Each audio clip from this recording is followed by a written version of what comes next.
தருமபுரி மாவட்டம் ஒகேனக்கலில் பரிசல் கவிழ்ந்து விபத்துக்குள்ளானதில் ஒரே குடும்பத்தை சேர்ந்த 2 உயிரிழந்தனர்.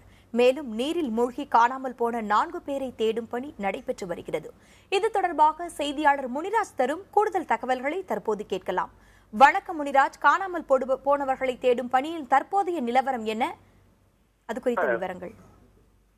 குறிப்பாக நேற்று மாலை வரை இந்த 4 பேரை தீயணைப்புத்துறை, காவல்துறை மற்றும் படகு ஓட்டுவர்கள் தொடர்ந்து தேடி வந்துட்டு இருந்தாங்க. இரவு ஆனதால் அந்த படகு அவங்க தேடும் பணி மாவட்ட நிர்வாகம் நிறுத்தி வைக்கப்பட்டிருந்தது. இப்பொழுது 6 மணிக்கு மீண்டும் இந்த 4 பேரை தேடுவதற்காக காவல்துறையும், தீயணைப்புத்துறை மற்றும் படகு ஓட்டுவர்கள், வருவாய்த்துறை அலுவலர்கள், மாவட்ட நிர்வாகம் மூலமாக தேடுவதற்கு இப்ப தயார் நிலையில் ஒகேனக்கல் இருந்திருக்காங்க. இன்னும் சிறிது நேரத்தில் இவர்களை தேடுவதற்கான பணி தொடங்கும். முனிராஜ், தற்போது மீண்டும் தேடும் பணி தொடங்கப்பட்டிருக்கு. இந்த நிலையில மீட்பு பணிகள் என்னென்ன விதமான நடவடிக்கைகள் எடுக்கப்பட இருக்கு?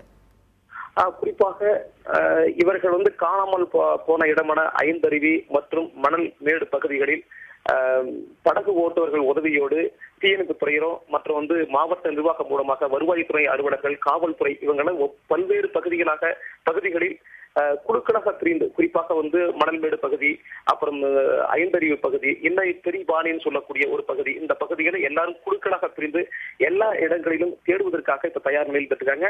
இன்னும் சிறிது நேரத்தில் எல்லா இடங்களும் தேடுவதற்கான பணிகளை மேற்கொள்வாங்க. இரண்டாவது மாவட்ட நிர்வாகங்கள் உடனடியாக எந்தெந்த இடங்கள் தண்ணி வேகமாக இருக்கிறது, தண்ணி சூழ்ந்த பகுதி எந்த இடங்கள் என்றதுக்காக எல்லா இடங்களும் வருவாய்த்துறை அலுவலர்கள் முகாமிட்டு இருக்காங்க. இந்த பணிகள் உடனடியாக இன்னும் சிறிது நேரத்தில் தொடங்கும். அதுக்காக காவல்துறையும் தயார் நிலையில் இருந்துட்டு இருக்காங்க. திவ்யா.